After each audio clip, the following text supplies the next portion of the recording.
नमस्कार, आप देख रहे हैं पहाड़ की खबरें अपना उत्तराखंड में। और आइए सबसे पहले देहरादून की खबर आपको बताते हैं, जहां पर आज धामी कैबिनेट की अहम बैठक होने जा रही है। विधानसभा सत्र से पहले होने वाली इस कैबिनेट मीटिंग में अनुपूरक बजट का प्रस्ताव आ सकता है। सुबह 11:30 बजे सचिवालय में कैबिनेट बैठक होगी। तैयारियां पूरी कर ली गई हैं कैबिनेट बैठक के लिए। इस समय 10:30 बज रहे हैं। ठीक 1 घंटे के बाद ये बैठक शुरू हो जाएगी। धामी कैबिनेट की अहम बैठक ये होने जा रही है। इस विधानसभा सत्र से पहले होने वाली इस कैबिनेट की मीटिंग में अनुपूरक बजट पर प्रस्ताव आ सकता है। कई और प्रस्ताव लाए जा सकते हैं। चर्चा की जानी है आज की इस बैठक में। ठीक 11:30 बजे बैठक शुरू हो जाएगी। धामी कैबिनेट की अहम बैठक सुबह 11:30 बजे सचिवालय में होगी।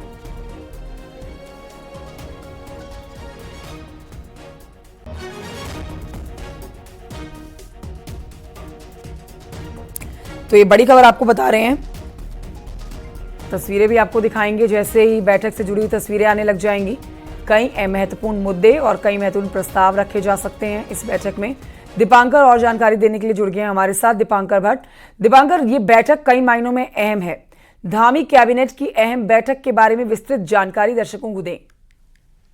बिल्कुल कंचन, आज कैबिनेट की बैठक 11:30 बजे सचिवालय में होगी और ज्यादातर मंत्री से मौजूद रहेंगे। 21 तारीख से गैरसैंण में विधानसभा का सत्र होना है 3 दिन का, और कल रविवार, उसके बाद फिर रक्षाबंधन की छुट्टी, और फिर 20 तारीख को सभी मिनिस्टर्स और विधायक गैरसैंण पहुंचेंगे। तो ऐसे में कैबिनेट का वक्त नहीं होगा। तो आज जो कैबिनेट होने जा रही है इसमें खासतौर पर अनुपूरक बजट, जो बाकी वक्त अब इसके फाइनेंशियल ईयर का बचा हुआ है, उसमें किस तरीके से विभागों के जो खर्चे हैं और वहां पर किस किस विभाग को कितना पैसा चाहिए, उसके लिए आज अनुपूरक बजट का प्रस्ताव यहां पर आ सकता है कैबिनेट में, और उसे कैबिनेट आज मंजूरी दे सकती है, ताकि जब विधानसभा का सत्र होगा तो वहां से विधानसभा से उसे मंजूरी मिल सके। तो आज अहम कैबिनेट की बैठक 11:30 बजे शुरू होगी। कंचन, शुक्रिया आपका दीपांकर भट्ट। जानकारी के लिए नजर बनाए रखिए कैबिनेट की इस बैठक पर, जो कि ठीक 11:30 बजे होने वाली है शुरू। सांगठनिक चुनावों के सिलसिले में बीजेपी की आज दिल्ली में बड़ी मीटिंग होने जा रही है। इसमें सदस्यता अभियान से लेकर सांगठनिक चुनाव का रोड मैप तय होगा। इसके साथ ही उत्तराखंड बीजेपी में भी हलचल तेज हो गई है। क्या उत्तराखंड बीजेपी को नया अध्यक्ष मिलेगा या महेंद्र भट्ट को ही दोबारा से संगठन की कमान सौंपी जाएगी? देखिए इस रिपोर्ट में।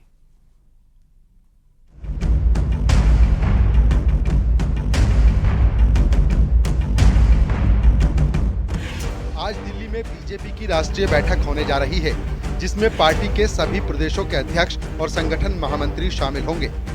उत्तराखंड से बीजेपी प्रदेश अध्यक्ष महेश भट्ट और महामंत्री संगठन अजय कुमार के साथ तीनों महामंत्री इस मीटिंग में शामिल होने दिल्ली पहुंच गए हैं। इस बैठक के बाद बीजेपी का सदस्यता अभियान शुरू हो जाएगा और इसके साथ ही शुरू हो जाएगी सांगठनिक चुनाव की प्रक्रिया, और नवंबर तक प्रदेशों में प्रदेश अध्यक्ष पद के चुनाव संपन्न हो जाएंगे। उत्तराखंड बीजेपी में खास फोकस अध्यक्ष पद को लेकर बना हुआ है, क्योंकि मौजूदा अध्यक्ष महेंद्र भट्ट राज्यसभा पहुंच चुके हैं। अब ये पार्टी नेतृत्व पर निर्भर करता है कि भट्ट अध्यक्ष बने रहते हैं या फिर उन्हें बदला जाता है। ये मैं नहीं कह सकता हूँ। पार्टी ने मुझे सम्मान दिया, जिस स्थान पर मैं वहाँ हमारे लिए पर्याप्त है, और जो भी निर्णय पार्टी तय करती है उसको सब लोग सबके लिए स्वीकार्य होता है। प्रदेश को लेकर लॉबिंग भी होने लगी है। ठीक है, राजनीतिक दल में सबकी सुनने की स्थितियां रहती हैं, सबको अपनी बात रखने का अधिकार होता है। निर्णय जब होता है सर्वसम्मत का ही होता है।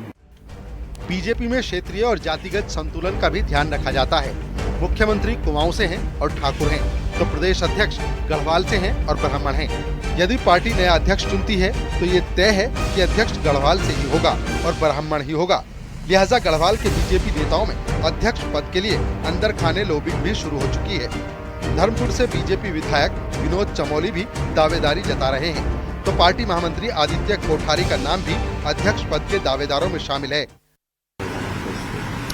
देखो, उसका एक बड़ा कारण है कि मैं संगठन में बहुत पुराना कार्यकर्ता हूँ। मेरा प्रोफाइल ऐसा है कि जब भी कोई चर्चा होगी तो उसमें चर्चा में तो नाम रहेगा ही। निर्णय होगा या नहीं होगा वो अलग विषय है, नहीं चर्चा तो होगी। पार्टी दायित्व नहीं, अगर जो भी दायित्व दिया जाएगा, मैं तो पार्टी कार्यकर्ता हूँ, और मुझे बूथ का अध्यक्ष बना देंगे, मैं बूथ पे काम करना शुरू कर दूंगा। क्या दिल्ली में होने वाली मीटिंग के तत्काल बाद बीजेपी का सदस्यता अभियान शुरू हो जाएगा, जो 15 सितंबर तक चलेगा। इसके बाद बूथ अध्यक्ष, मंडल अध्यक्ष, जिला अध्यक्ष और फिर जाकर प्रदेश अध्यक्ष का चुनाव होगा। इस पूरी प्रक्रिया में नवंबर तक का वक्त लगना तय माना जा रहा है। न्यूज़ 18 के लिए देहरादून से सुनील नप्रभात की रिपोर्ट।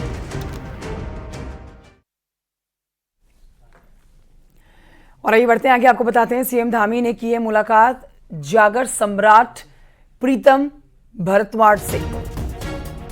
तस्वीरें आप देख रहे हैं मुलाकात के दौरान की। भरतवाड़ से मुलाकात की गई है, सीएम आवास पर यह मुलाकात हुई है। दोनों की मुलाकात उत्तराखंड की संस्कृति लोक कला पर हुई है बात। देवभूमि के प्रसिद्ध लोक गायक हैं प्रीतम भरतवाड़।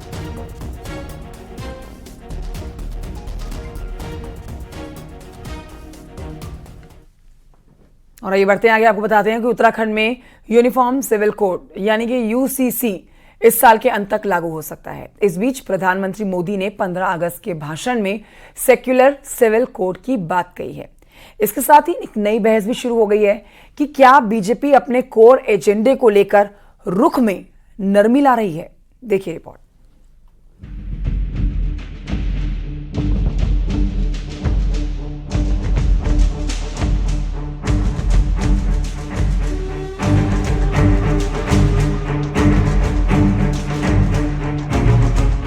यूनिफॉर्म सिविल कोड यानी कि यूसीसी लागू करना बीजेपी का राष्ट्रीय एजेंडा रहा है। उत्तराखंड देश का पहला राज्य है जिसे यूसीसी लागू करने की ओर कदम बढ़ाए हैं। इसको लेकर मुख्यमंत्री पुष्कर सिंह धामी खासी सुर्खियां बटोर चुके हैं। इस बीच 15 अगस्त को लाल किले की प्राचीर से प्रधानमंत्री नरेंद्र मोदी ने सेक्युलर सिविल कोड देश में लागू करने की जरूरत पर बात की है।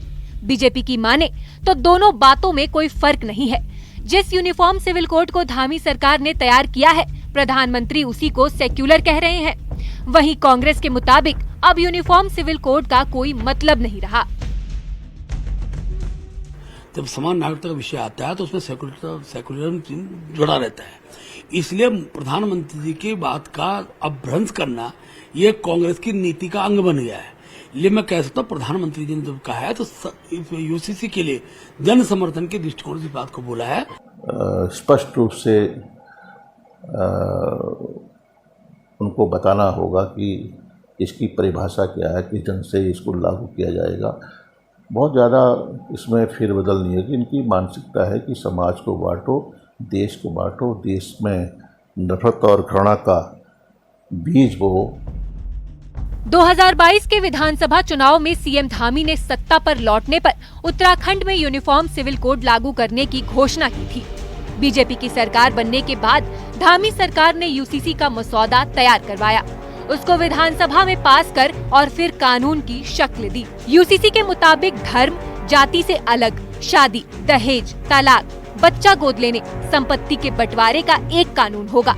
मुस्लिमों में एक बड़ा शुरू से इसके विरोध में है, तो उत्तराखंड के बाद दूसरे बीजेपी शासित राज्यों ने यूसीसी की ओर कदम बढ़ाए हैं। कांग्रेस का कहना है कि जिस सेक्युलर शब्द को लेकर बीजेपी हमेशा विरोध में बोलती रही है, अब नीतीश कुमार और चंद्रबाबू नायडू की वजह से पीएम को यूनिफॉर्म सिविल कोड को अब सेक्युलर कहना पड़ रहा है। प्रधानमंत्री जी ने 15 अगस्त के लाल किले के भाषण में सेक्युलर यूसीसी का प्रयोग किया।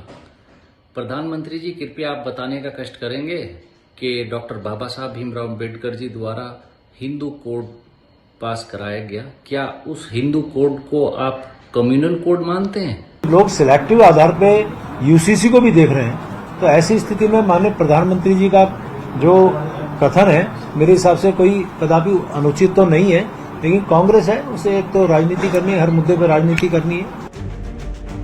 बीजेपी देश में सबके लिए एक समान कानून चाहती है, जिसका कांग्रेस भी खुलकर विरोध नहीं कर पा रही। उसी यूनिफॉर्म सिविल कोड की शुरुआत उत्तराखंड से हुई, लेकिन लाल किले से प्रधानमंत्री ने सेक्युलर सिविल कोड की बात क्या की। बीजेपी हो या विपक्ष, सेक्युलर शब्द के अपने अपने मतलब निकाल रहे हैं। शैलेंद्र नेगी के साथ दीपांकर भट्ट, न्यूज़ 18, देहरादून।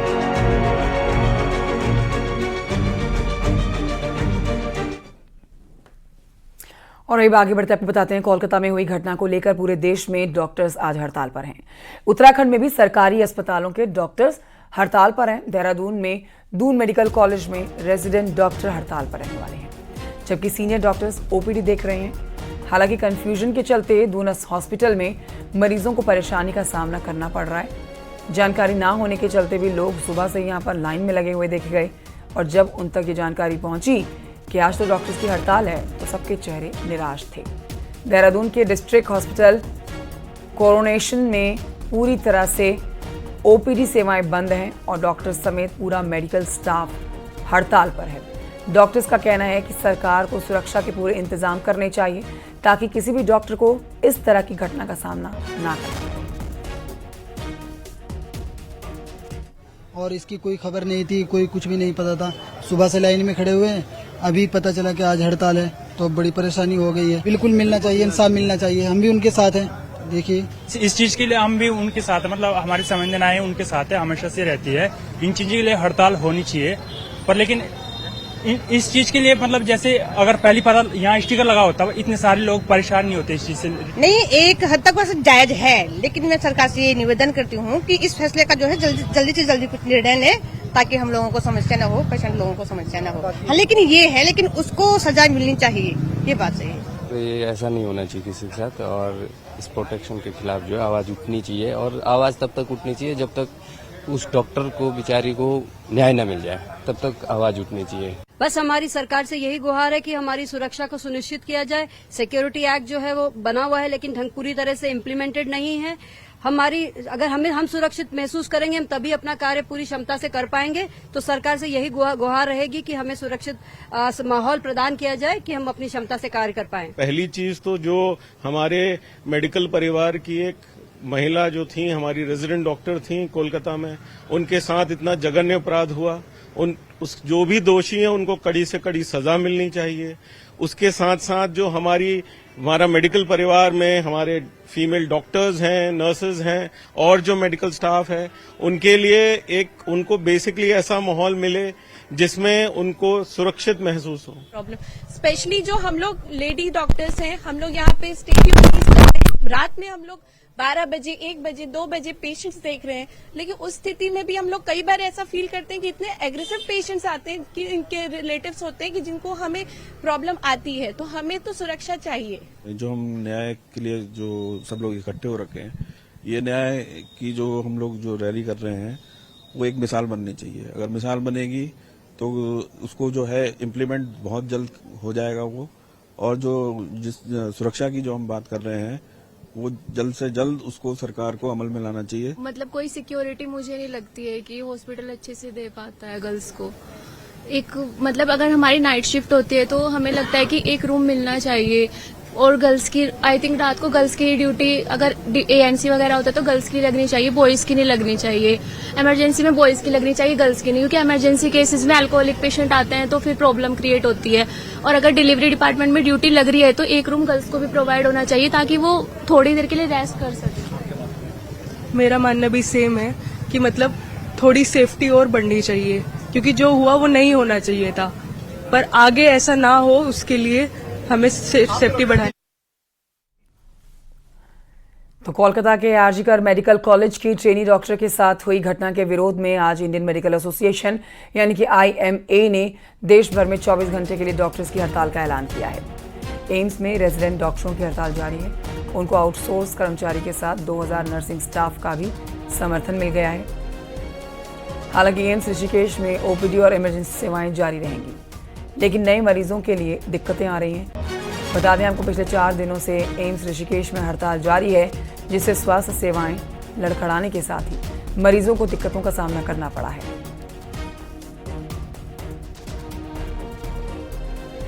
पिछले दिनों जो भी घटना हुई कोलकाता में हुई, उनके अपराधियों को जल्द से जल्द फास्ट ट्रैक कोर्ट में पेश करके उनको जल्द से जल्द कठोर से कठोर सजा दी जाए। और दूसरा, जो सेंट्रल हेल्थ प्रोटेक्शन एक्ट है, उसको संसद में दोनों सदनों में जल्दी से जल्दी पारित करके धरातल पर लागू किया जाए, जिससे स्वास्थ्य कर्मियों में सरकार के प्रति विश्वास बढ़े। दिक्कत यही आई कि हम लोग पूरे रात का सफ़र करके आए, इसने अपनी छुट्टी ली, अब हम फिर दोबारा जा रहे हैं, फिर इसको फ्राइडे को बुलाया है, तो थोड़ी यही दिक्कत आती है ना। फिर मैं भी अब जाऊंगी, फिर इसको साथ आऊंगी, एक अटेंडेंट तो चाहिए होता है ना। स्ट्राइक है। जूनियर डॉक्टर्स ने हड़ताल का ऐलान किया। अल्मोड़ा जिला अस्पताल में पूरी तरह से हड़ताल का असर देखा जा सकता है। कोई भी डॉक्टर OPD नहीं कर रहा है, जिससे मरीज परेशान हैं, जबकि मेडिकल कॉलेज में जूनियर डॉक्टरों OPD नहीं कर रहे हैं। फैकल्टी भी कुछ मरीजों को देख रही है।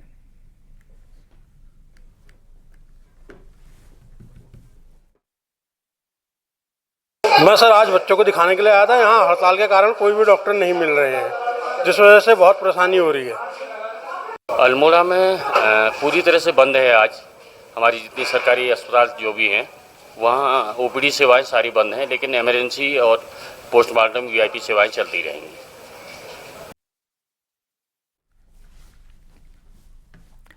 रुद्रप्रयाग पहुंचे स्वास्थ्य सचिव आर राजेश ने सीएचसी अगस्त मुनि का औचक निरीक्षण करके स्वास्थ्य व्यवस्था का जायजा लिया है।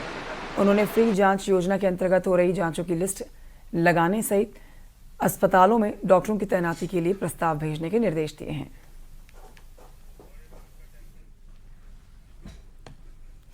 अगली खबर विकासनगर से है, जहां पर एक कपड़े की दुकान में सुबह 7 बजे भीषण आग लग गई। मौके पर पहुंची फायर ब्रिगेड की टीम ने आग पर काबू पाया है और बमुश्किल ही इस आग पर काबू पाया जा सका है। तस्वीरें भी आप देख सकते हैं। पूरी दुकान जलकर राख हो चुकी है, नष्ट हो चुकी है, सारा सामान जलकर खत्म हो चुका है। विकासनगर के देवभूमि अस्पताल के सामने नगरपालिका रोड है। आग लगने का कारण फिलहाल शॉर्ट सर्किट बताया जा रहा है। इसी रोड पर यह दुकान थी जिसमें आग लगी है।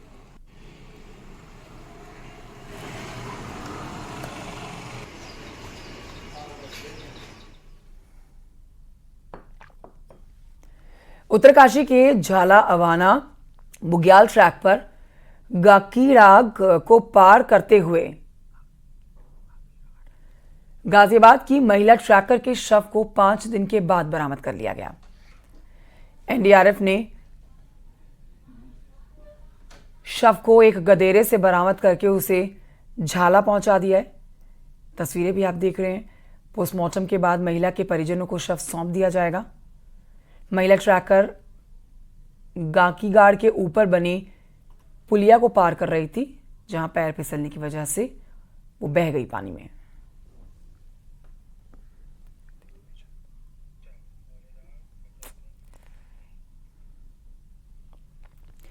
देहरादून की चक्राता से खबर, जहां पर एक बड़ा संकट बने हुए बोल्डर पर एक्शन अब होगा। बोल्डर को टुकड़े टुकड़े किया जाएगा। न्यूज़ 18 की खबर चलने के बाद ईपीडब्ल्यूडी हरकत में आया है। बोल्डर को तोड़ने के लिए क्रैकामाइट नाम के केमिकल का प्रयोग किया जाएगा। बोल्डर में छेद करके केमिकल को पेस्ट उसका डाला जाएगा। पेस्ट लगाने के 20 घंटे के भीतर छेद में बनने वाली गैस से बोल्डर में दरारें आ जाएंगी, जिसके बाद बोल्डर को कई टुकड़ों में तोड़ा जाएगा। आपको बता देते हैं कि 27 जुलाई को बारिश के बाद रोड से करीब 300 मीटर की ऊंचाई से एक बड़ा बोल्डर खिसका है और फिर यहां पर अटक गया है आके। ये बोल्डर जैसे ही नीचे आएगा तबाही मचाएगा, नुकसान पहुंचाएगा, इसलिए कदम उठाया जा रहा है। केमिकल के माध्यम से इसको तोड़ा जाएगा। भारी बोल्डर कभी भी लुढ़क कर अगर सड़क पर आता है तो ना सिर्फ सड़क को ध्वस्त करेगा बल्कि जनहानि भी पहुंचाएगा। लिहाजा बोल्डर को हटाने की बात कही गई है। न्यूज़ 18 ने इस खबर को प्रमुखता के साथ दिखाया। अब केमिकल रिलीज करके इस बड़े बोल्डर को तोड़ा जाएगा।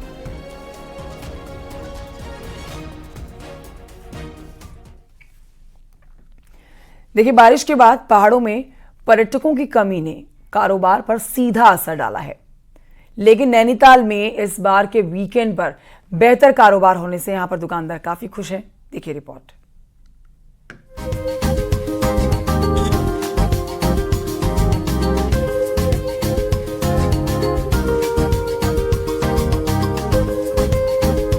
बारिश से थोड़ी राहत मिलने के बाद पहाड़ में आपदा भी कम हो गई है, जिसके बाद पर्यटन का कारोबार भी बढ़ने की उम्मीद बढ़ी है। इस वीकेंड पर नैनीताल, मुक्तेश्वर, पंगुट और रामगढ़ के होटलों में अच्छी बुकिंग हुई है।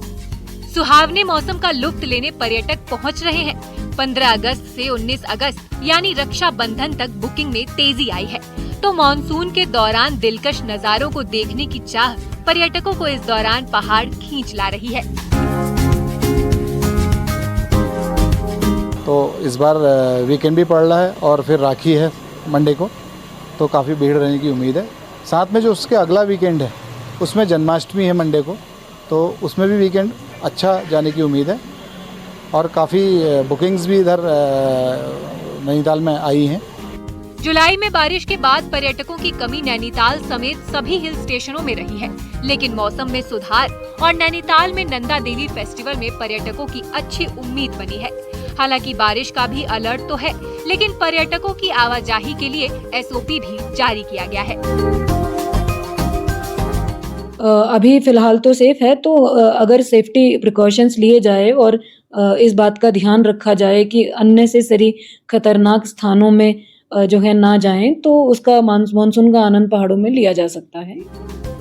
बहरहाल पहाड़ पर्यटक पहुंचने से कारोबार को संजीवनी जरूर मिली है, लेकिन इस दौरान पहाड़ घूमने का मजा भी कुछ अलग ही है। और आने वाले दिनों में फेस्टिवल शुरू हो रहे हैं, तो आप भी इन पलों को यादगार बना सकते हैं। न्यूज़ 18 के लिए नैनीताल से वीरेंद्र बिष्ट की रिपोर्ट।